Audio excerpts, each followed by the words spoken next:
꿈과 현실 사이에서 고민될 때, 꿈과 현실 사이에서 고민하고 있는 사람을 만날 때가 있다.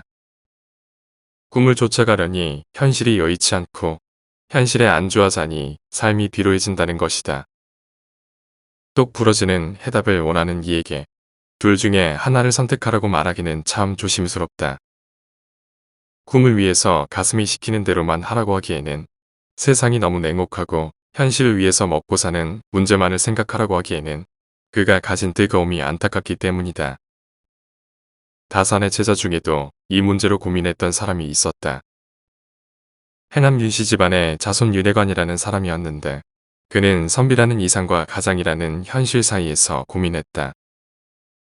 선비로서 글만 읽고 있자니 집안 살림이 계속 기울고 그렇다고 돈을 벌지 않은 체면을 지키는 게 쉽지 않았기 때문이다. 윤회관의 처지를 알게 된 다산은 편지를 보내 우란의 작은 밭을 가꾸라며 해결책을 제시해준다. 가난한 선비가 생계를 걱정하는 것은 당연한 일이지만 농사를 짓는 것은 너무 힘들고 장사를 하는 것은 선비의 명예가 손상되므로 작은 밭에 과일 나무를 심고 채소를 가꾸라고 한 것이다. 때가 차서 과일과 채소가 자라면 내다 팔아서 먹고 사는 문제를 해결하라는 뜻이었다. 과일과 채소를 심어 밭을 가꾸기를 제안하면서 다산은 특별히 밭에 뽕나무를 심고 그 옆에 따로 누에를 칠 수 있는 공간을 마련하라고 전한다. 누에를 쳐서 씨를 뽑으면 수익을 얻게 되고 몇 년 후에는 더 이상 먹고 사는 문제로 아내와 갈등을 빚지 않게 된다고 말이다. 다산에게 꿈이란 현실의 발을 디딘 채로 꾸는 것이었다. 현실을 직시해 목숨을 부지하고 살아야 가슴이 꾸는 꿈을 이룰 수 있기 때문이다. 그러나 그가 더 중요하게 생각한 것은 선비의 본질, 곧 사람의 본질을 지키는 일이었다. 아무리 이상이 높다고 해도 나를 잃어가면서 좇는 꿈은 허무한 것이라 생각했다. 윤회관에게 농사나 장사를 하지 말라고 한 것도 같은 맥락이다. 그가 힘든 일이나 명예롭지 못한 일로 자신을 잃을까봐 염려했기 때문에 밭을 가꾸라고 한 것이다. 그리고 다산은 넉넉해진 제자가 호사만을 누리는 것을 경계했다. 살림이 넉넉해져도 선비라는 본질을 잃지 않고 독서하며 정진하기를 바랐다. 다산이 지금의 우리에게 바라는 것도 내 몸과 정신을 올곧이 지키며 밭을 가꾸는 것이다. 그러니 일억천금을 얻을 수 있는 길이 있다고 해도 그 길이 내 몸과 정신을 해치는 길이라면 들어서지 말아야 한다. 그래야 나라는 본질을 잃지 않을 수 있기 때문이다. 이상과 현실 사이에서 헤매는 사람들에게 다산이 말한다. 다른 현실에 딛고 이상을 조출하고 꿈을 이루려면 밭을 가꾸고 그러면서도 절대 자신의 본질을 잊지 말라고 말이다.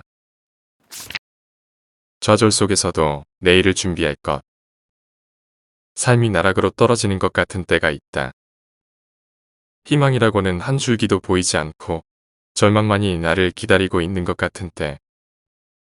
그럴 때 우리가 선택할 수 있는 것은 두 가지다. 삶을 포기하거나 포기하지 않거나. 삶의 모든 여정에서 절망을 맞닥뜨린 다산은 포기하지 않는 것을 선택한 사람이었다. 다산은 당장 눈앞의 현실이 막막해도 내일을 꿈꾸며 오늘을 버텼다. 그랬기에 지금까지 정약용의 이름이 전해지는 게 아닐까. 다산에게는 자기 앞에 닥친 엄청난 시련을 없앨 능력이 없었다.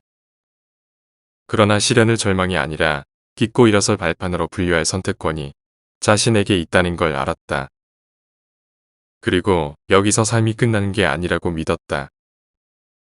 다산에게 중요한 것은 지금의 행복만을 추구하는 게 아니라 삶이 끝나는 날까지 계속해서 살아내며 삶의 진짜 의미를 깨닫는 것이었다.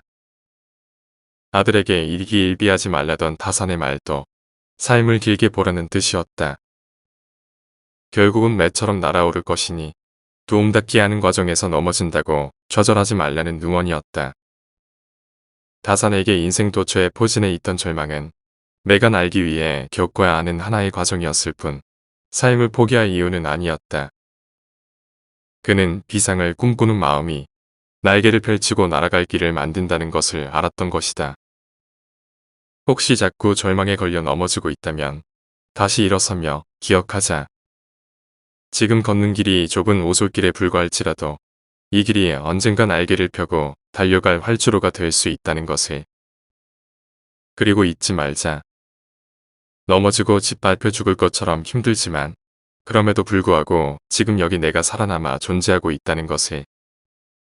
삶은 쉽게 끝나지 않는다는 것을. 내 인생의 길은 내가 정한다.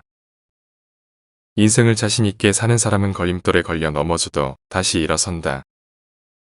나는 이것밖에 안 되는 사람이라며 한계를 규정하기보다 어떻게 하면 어려움을 뛰어넘을 수 있는지 생각한다. 다사는 자신의 동생도 이처럼 살기를 바랐다. 주어진 환경에 주눅들지 않고 어떤 상황에서도 스스로를 믿고 앞으로 나가기를 바랐던 것이다. 이 세상에 존재하는 모든 사람은 내가 태어나고 싶은 때, 내가 태어나고 싶은 곳에서 태어나지 않았다. 탄생은 스스로 선택할 수 없기 때문이다. 좋은 환경에서 태어난 사람과 그렇지 못한 사람의 출발선이 다르다고들 말한다. 그러나 출발선보다 더 중요한 것은 도착점이다. 내가 어떤 길을 만들며 지금 여기 머물고 있는지, 내가 도착할 종착지는 어디인지 생각해 보는 것이 더 중요하다는 뜻이다. 출발선은 내가 그을 수 없지만 도착점은 내가 정할 수 있지 않은가? 세상의 길은 하나가 아니다. 길은 언제나 사람 수만큼 있고 나는 나의 길을 만들 수 있다. 세상이 이게 너의 한계라고 말할 때마다 기억하자. 나는 내 삶의 영역을 얼마든지 확장할 수 있으며 내 인생의 지도는 아직 완성되지 않았다는 것. 앞의 내용은 윤성희 작가가 지은 책 다산의 철학의 일부분이다. 다산 정약용은 오랜 유배 생활하였다. 또한 6명의 자식을 먼저 보내었고 동료와 가족의 죽음을 지켜봐야 했다. 그럼에도 불구하고 정약용은 스스로를 지키기 위해 책을 읽고 글을 쓰며 노력하였다. 힘들지 않은 사람은 없다. 좌절해보지 않은 사람도 없다. 너무 힘들어서 현실과 타협한다고 해도 꿈을 놓지는 말자. 설령 그 길이 지름길이 아니더라도 각자의 길이 있는 법이다. 우리의 발은 현실이라는 땅을 딛고 우리의 눈은 꿈이라는 별을 보고 있어야 한다.